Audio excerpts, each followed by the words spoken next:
శ్రీకృష్ణ పరమాత్మ పాదారవిందాలకు ప్రణమిల్లుతూ ఆ అనంత జ్ఞానసాగరంలోని ఒక బిందువును మీ ముందుకు ఉంచుతున్నాను. ఈ ప్రయాణం కేవలం వినడానికే కాదు, మిమ్మల్ని మీరు దర్శించుకోవడానికి. మీరు ఎప్పుడైనా గమనించారా? వేల మంది మధ్యలో ఉన్న అత్యంత ఆత్మీయుల చెంత కూర్చున్నా మనసులో ఏదో తెలియని వెలితి, ఒక నిశ్శబ్దమైన ఒంటరితనం మనల్ని వెంటాడుతూనే ఉంటుంది. ఎందరితోనో మాట్లాడుతూ ఉన్నా లోలోపల ఒక మౌనమైన యుద్ధం సాగుతూనే ఉంటుంది. ఈ ప్రపంచం మిమ్మల్ని ఒంటరి వారిని చేసిందని మీరు బాధపడుతున్నారా? లేక అందరూ ఉండి కూడా మీరు ఎవరికీ అర్థం కావడం లేదని కృంగిపోతున్నారా? అయితే వినండి, ఈ మాటలు మీకోసమే. కాని ఈ జ్ఞాన మార్గంలోకి అడుగుపెట్టే ముందు ఒక హెచ్చరిక. మీ మనస్సు బలహీనంగా ఉంటే, ఇతరుల భజనలో బ్రతకడమే మీకు ఇష్టమైతే ఈ ప్రయాణం మీకు భారంగా అనిపించవచ్చు. ఎందుకంటే ఇది మిమ్మల్ని మీ నిజ స్వరూపంతో ముఖాముఖి నిలబెడుతుంది. మీ ముసుగులను తీసివేసి మీలోని అసలైన శక్తిని మేల్కొల్పుతుంది. ఇది కేవలం ఓదార్పునిచ్చే కథ కాదు, మీ ఆలోచన విధానాన్ని మార్చివేసే ఒక ఆధ్యాత్మిక శస్త్రచికిత్స.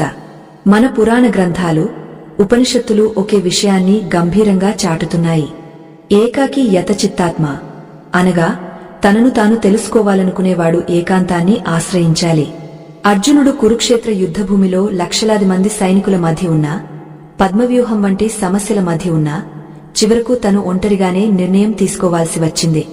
కృష్ణుడు పక్కనే ఉన్నా యుద్ధం చేయాల్సింది అర్జునుడే. ఈ సత్యం మనకు ఏం చెబుతోంది? నీ జీవిత యుద్ధంలో నీవు ఒంటరివి కావడం అనేది ఒక శాపం కాదు, అది నీ శక్తిని గుర్తించడానికి ప్రకృతి ఇచ్చిన ఒక గొప్ప అవకాశం. ఆ ద్వాపర యుగపు సాయంత్రం వేళ ద్వారకా నగరపు సముద్ర తీరంలో అలల హోరు వినిపిస్తోంది. ఆకాశం నారింజ రంగులోకి మారి సూర్యుడు మెల్లగా సాగరగర్భంలోకి జారిపోతున్నాడు. జగద్గురువైన శ్రీకృష్ణుడు ఒంటరిగా ఆ ఇసుక తిన్నెలపై నడుస్తున్నాడు.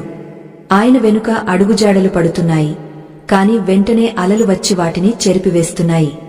ఆ దృశ్యం చూస్తుంటే కాలప్రవాహంలో మన ఉనికి కూడా ఇంతేనా అన్న సందేహం కలుగుతుంది. అక్కడే ధ్యాన ముద్రలో ఉన్న ఒక సాధకుడు కృష్ణుడిని చూసి ఆశ్చర్యపోయాడు. ప్రభూ, 16,000 మంది భార్యలు, అష్టమహిషులు, అసంఖ్యాకమైన యాదవ సైన్యం, మీకు సేవ చేసే వేలాది మంది సేవకులు, ఇంతటి వైభవమున్న మీరు ఇలా ఈ నిర్జన ప్రదేశంలో ఒంటరిగా నడవడమేమిటి అని అడిగాడు ఆ సాధకుడు. కృష్ణుడు నెమ్మదిగా నవ్వి అతని కళ్లలోకి చూస్తూ ఇలా అన్నాడు, నాయనా, నేను ఒంటరిగా లేను, నేను నాతో ఉన్నాను. ప్రపంచం నన్ను చూస్తున్నప్పుడు నేను అందరివాడిని.